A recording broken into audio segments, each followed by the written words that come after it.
Tabanan menduduki peringkat ketiga dalam angka kasus narkoba setelah Denpasar dan Badung. Hal tersebut diungkapkan Kepala BNN Bali Brigjen Polisi Iputu Gede Swastawa dalam peringatan Hari Anti Narkotika Internasional HANI yang tahun ini dipusatkan di Kabupaten Tabanan.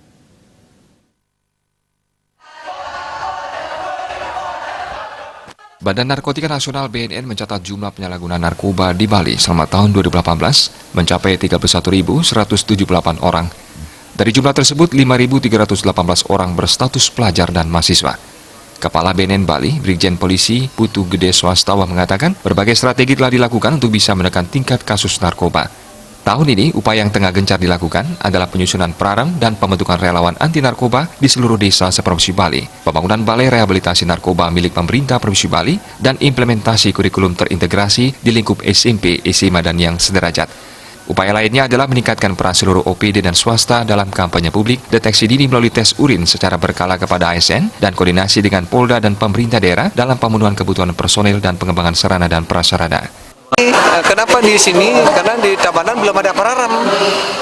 Belum ada pararam. Tadi saya dalam amanat saya sampaikan kepada Bapak Sekda dan Pak Sekda pertama, beliau kan IC-nya boleh dikatakan pemerintah daerah ini, leading sektor terdepan penggerak kepala dinas yang lain, dan beliau juga dapat memanggil bendesa adat dan dinas untuk segera membuat pararam. Saya targetkan 35 membuat pararam untuk tahun ini.